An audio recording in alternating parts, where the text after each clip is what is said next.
al Señor. Dios les bendiga, hermanos. Gloria a Jesús. Aleluya. Santo es el Señor. Bendito Dios, aleluya. Gloria a Dios.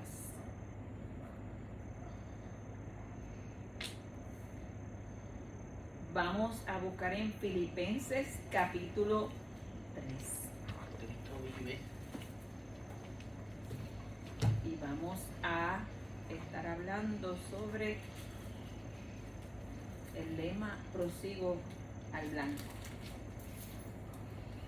En el capítulo 3 de Filipenses leemos los versículos del 12 al 17. Alabado sea el nombre de Dios. Aleluya. Filipenses 3, 12 al 17. Amén. Y dice la palabra del Señor: no que lo haya alcanzado ya, ni que ya sea perfecto, sino que prosigo por ver si logro asir aquello para lo cual fui también asido por Cristo Jesús. Hermanos, yo mismo no pretendo haberlo ya alcanzado, pero una cosa hago, olvidando ciertamente lo que queda atrás y extendiéndome a lo que está delante, prosigo a la meta, al premio del supremo llamamiento de Dios en Cristo Jesús. Así que todos los que somos perfectos, esto mismo sintamos, y si otra cosa sentís, esto también os lo revelará Dios. Pero en aquello a que hemos llegado, sigamos una misma regla, sintamos una misma cosa. Hermanos, sed imitadores de mí y mirad a los que así se conducen según el ejemplo que tenéis en nosotros. Padre, te damos gracias por esta palabra. Te pido, Señor, que así como has hablado a mi vida, pueda, Señor, oh Dios, compartir esta palabra con mis hermanos. Señor, que tú nos edifiques y nos enseñes cada día más, que crezcamos en tu espíritu, Señor, y reconozcamos que solo tú puedes cambiarnos. En el nombre de Jesús, amén y amén. Aleluya. Hermanos, esta palabra se ha predicado incontables veces. Prosigo al blanco, y se han usado las palabras de Pablo, ¿verdad? Donde dice prosigo a la meta, al premio del supremo llamamiento de Dios.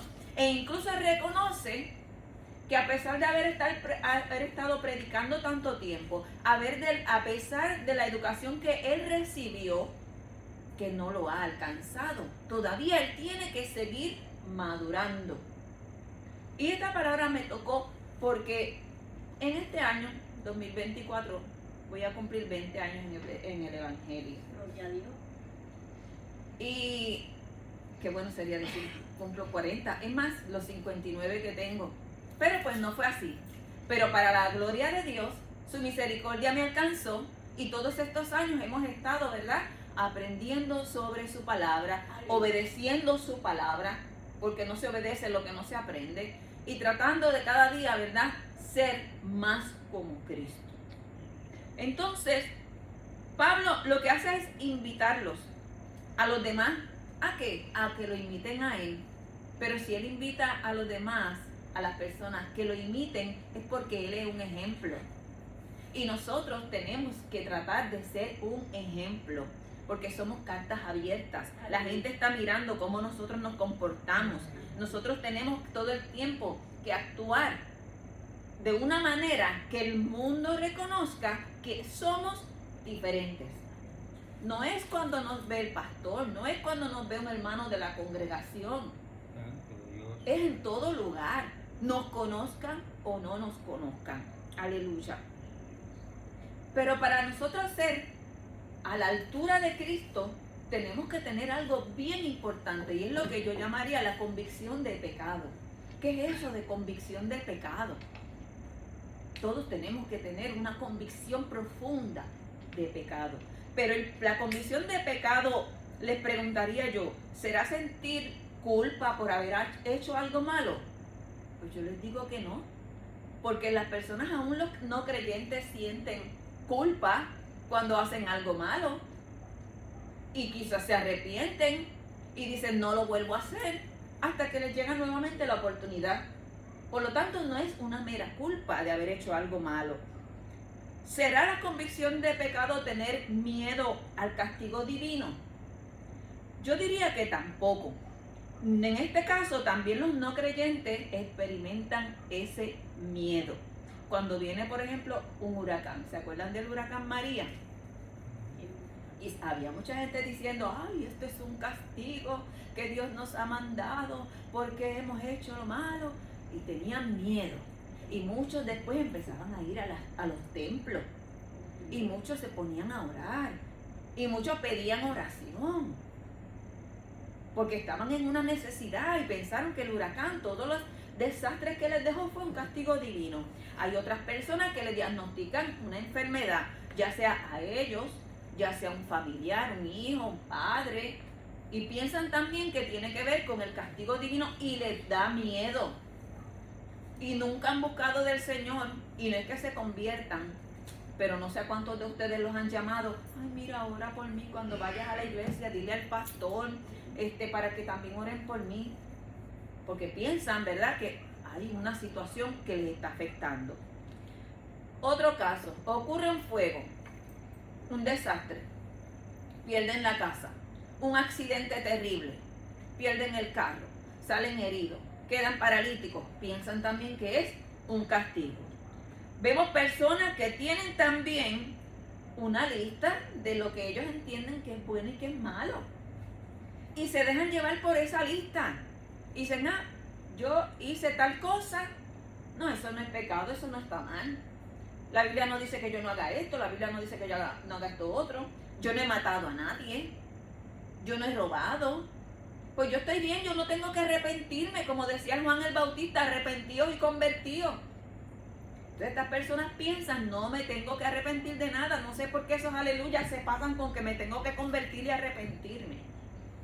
Porque para ellos tienen su lista de que esto es bueno, esto es malo. Yo no he hecho esto malo, así que yo estoy bien. Por lo tanto, no he pecado.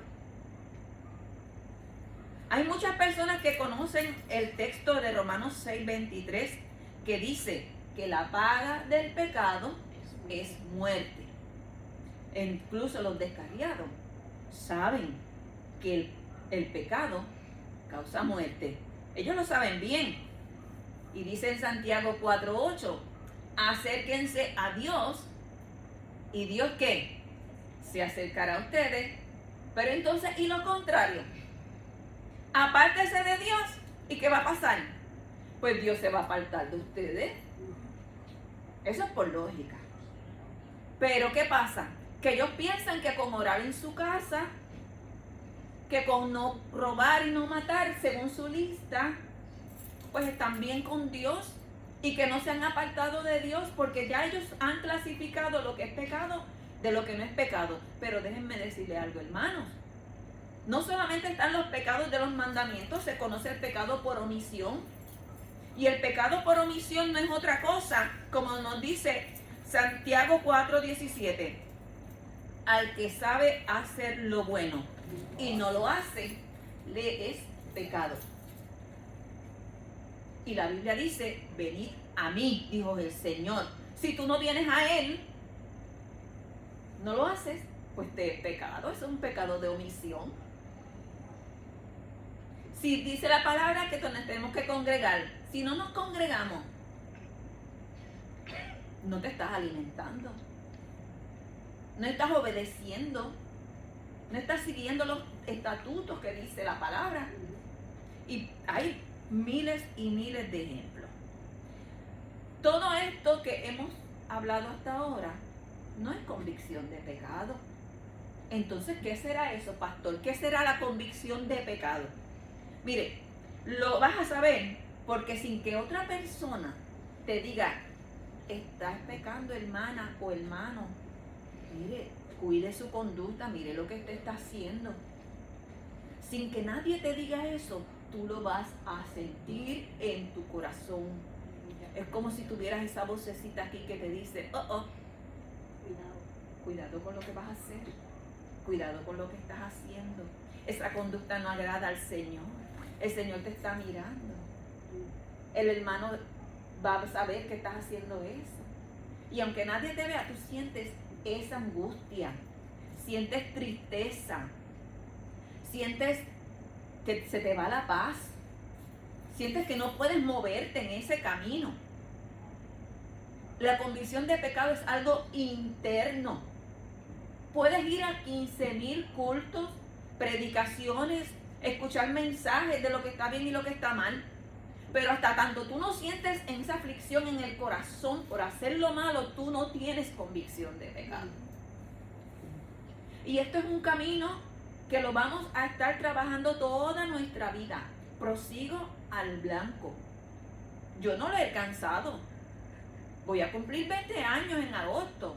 Hay personas que han estado toda la vida, pero no lo he alcanzado. Esa perfección, voy camino. Y todavía en estos años, en estos últimos años, el Señor me ha ido redarguyendo de cosas que hacía. Y no es que esté cometiendo pecado, y les voy a dar un ejemplo. Yo puedo ir a un lugar a comer. Se sirve comida muy buena. Masitas de pescado, churrasco, mofongo, masitas de pollo, lo que sea. ¿Es pecado comer? Es pecado comer. Si no comemos, nos morimos. Y el puertorriqueño nos encanta comer. Pero si yo voy a un lugar donde está, como quien dice, forrado de anuncios de bebidas alcohólicas, donde las demás personas que van a comer, y hasta ahí no hemos pecado, pero van a darse las cervecitas, y yo me siento a comer en ese lugar y me tomo mi botella de agua, no es pecado.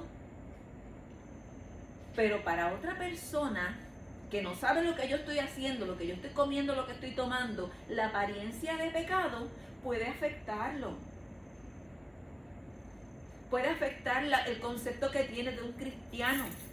Y si con mi conducta yo voy a hacer que otra persona peque, porque el que piensa mal de ti, siendo incorrecto, está pecando,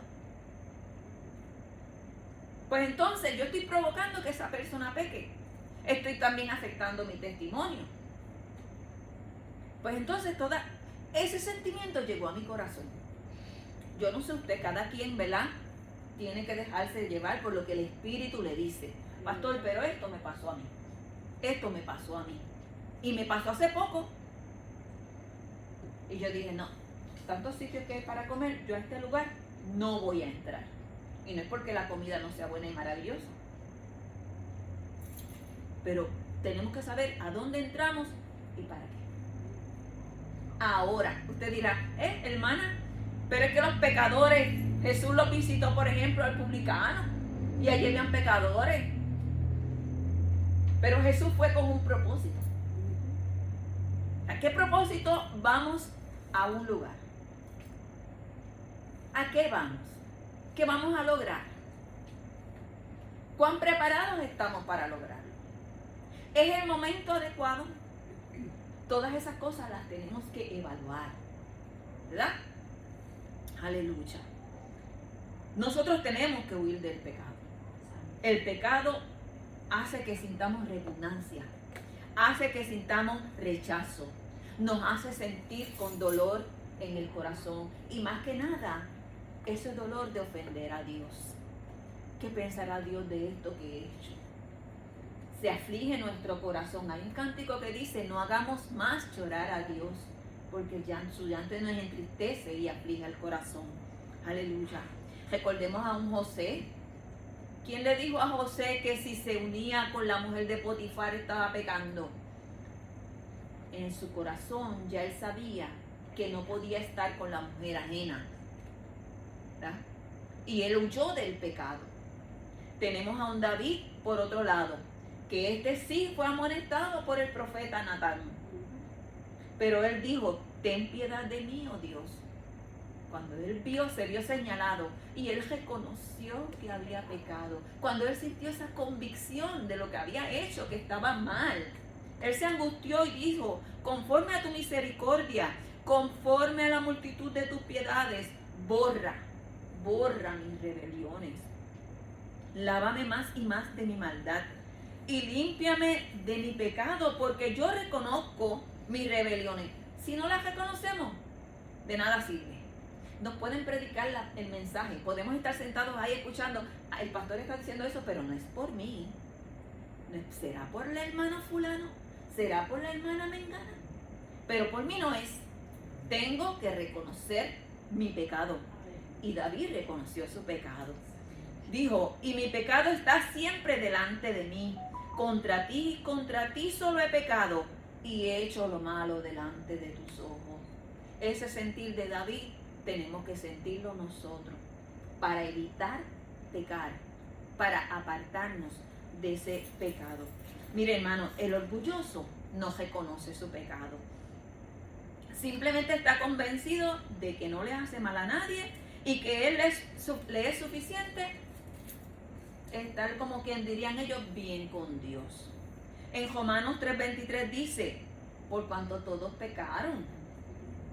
O sea, no es que, no he robado, no he matado, yo no me acosté con la mujer del otro, pero es que la Biblia dice, por cuanto todos pecaron, todos han sido destituidos de la gloria de Dios. Y destituir significa remover. Han sido removidos de ese lugar, de la gloria de Dios. Todos tenemos la necesidad de arrepentirnos de nuestros pecados. Con el pensamiento se peca. No tienes que actuar. Ya cuando tú deseaste hacer lo malo, yo no voy a tomar esto que está allí, caramba, nadie lo está usando, no es mío, me lo llevo para casa. No me lo llevo. Ay, me lo llevo, no me lo llevo. Ya lo pensaste. Pensaste tomar algo que no te pertenece, grande o pequeño. Ya con el pensamiento tenemos esa inclinación a pecar y tenemos que arrepentirnos y decir, Dios mío, perdóname por haber tenido este pensamiento de llevarme eso que no me pertenece. Aleluya. Hace poquito el pastor nos habló en 2 Corintios. No se unan con los incrédulos en un yugo desigual. Esto no tiene que ver solamente con el matrimonio. Pues, ¿qué tiene en común la justicia con la injusticia? ¿Qué relación puede haber entre la luz y las tinieblas? ¿Y qué concordia tiene Cristo con Belial? ¿O qué tiene en común el creyente con el incrédulo? Mire, hasta las personas con que a veces salimos, hay que tener cuidado. El comportamiento de esas personas cuando salen con nosotros, tenemos que tener cuidado. Porque a veces uno se va dejando llevar y cuando vienes a ver, estás haciendo la bromita de doble sentido igual que el que está contigo. Estás diciendo palabras soezas igual que el que está contigo. Que el Señor nos perdone. Tenemos que arrepentirnos de todo eso. A veces lo hacemos hasta sin darnos cuenta. Porque cuando usted sale bajo un aguacero, déjeme decir una cosa, se moja. Y cuando usted sale con un pecador, se puede pecar. Hay que tener cuidado. Y no es que no salga, pero usted tiene que ser el que prevalezca. No la conducta incorrecta del que está con usted, sino usted ir guiando a esas otras personas que están usted con su ejemplo, con amor, con cariño. Porque tampoco es que usted esté enfrentándose en una guerra con las personas, porque a eso no nos llamó Dios. Tenemos que ser pacificadores. Aleluya. Otra cosa que debemos hacer, ¿verdad? Por lo menos en mi carácter personal, yo entiendo que siempre salgo bien vestida y cubierta, pero hay veces que hay algunas ropas que uno como que se mira y yo no encuentro cómo salir de casa con esa ropa. Y casi estoy montada en el carro, viro para atrás y no puedo salir con esa ropa. ¿Está mal la ropa? No. Pero pienso, aquellos van a estar mirando. Y entonces usted se convierte en ocasión de otro caer. Pues entonces nosotros tampoco podemos ser quien provoque a otro a pecar. Cuando estamos en grupo, los comentarios y el juicio que hacemos de otras personas, empieza el chisme en un grupito. ¿A qué tuviste? Como aquella se comportó, mira lo que hizo. Y usted participa de la conversación y juzga. Hay que tener cuidado, porque con la vara que juzgamos, ¿qué pasa? Seremos juzgados. Con la vara que miramos, nos van a medir. Y tenemos que tener precaución con eso también. Hay veces que tenemos que dar la otra mejilla. Hermano, es bien difícil cuando a usted lo ofenden, cuando a usted lo insultan, cuando a usted le dicen cosas soeces. Yo tuve una situación hace poco. Una persona me ha insultado sin razón ninguna y me dice que lo que yo tenía de cristiana lo tenía de pastora. De hecho, no es ni que yo sepa, no se congrega. Me hirió. Yo pude haber dicho, mire señora, y bla. Pero ¿sabe qué opté? Por callar. A pesar de que la situación no tenía nada que ver con mi conducta, sino con su conducta. Pero mire, a veces es mejor callarse. De momento sentí aflicción, de momento sentí dolor. Y le dije al Señor, Señor, mira, me han insultado, me han herido, pero yo lo voy a dejar en tus manos. En el trabajo tenía un aguijón, había una espina, que estaba una persona allí, dale, bullying, el famoso bullying. Y yo lo dejé en las manos del Señor. Y cuando usted deja las cosas en las manos del Señor, usted quizá piensa, Dios no va a hacer nada, Dios no se mete en esto. Pero déjeme decirle algo, Dios sí se mete, Dios sí conoce, Dios sí resuelve. La persona de un día para otro, inesperadamente, renunció, se fue. La paz llegó no solamente para mí, para muchos. Pero lo dejé en las manos del Señor. Y por esta otra persona que me insultó, estoy orando, estoy clamando, Señor, obra en estos seres que te necesitan a ti. Porque lo que haga cualquiera por uno de sus hijitos, ¿saben qué? Por él lo hace, lo dice su palabra. Y la confianza nuestra tiene que estar puesta en el Señor 100%, no 90, no, es más, 99 no es permitido. Tiene que ser al 100. Tenemos que confiar en el Señor de una manera absoluta, ciega. Es en el único que debemos tener fe ciega. No es en su esposo, no es en su hijo. Es en el Señor, porque ese es el único que nunca nos va a fallar. Aleluya. Como les dije, 20 años. Ya casi voy para los 21, voy a ser adulta en los caminos del Señor. Gloria a Dios. Pero no lo he logrado aprender todo. Cada vez que vengo al culto, en cada prédica, en cada testimonio que ustedes comparten, el Espíritu me enseña y me corrige si es que estoy equivocada o en un error. Esto es lo más que me gusta de la vida cristiana, que estamos aprendiendo y creciendo continuamente. Y por eso, hermano, es que es tan importante congregarse. No es quedarse en la casa y ver un culto por Facebook. No es decir, yo no necesito ir a la iglesia porque yo leo la Biblia y oro por las noches, como muchas personas lamentablemente me han dicho. Es que si usted quiere comer y comer bien, usted va al restaurante. Por lo tanto, si usted quiere comer el pan de vida, Jesús dijo, yo soy el pan de vida, usted tiene que venir al culto. Aquí es donde se alimenta bien. Hay un pastor al que el Señor le dio la responsabilidad de alimentar unas ovejas. Pero si la oveja no viene a comer, no se puede alimentar, va a empezar a sentirse débil y finalmente se va a apartar. Este es el mejor alimento y este es el mejor blanco. Yo prosigo a la meta.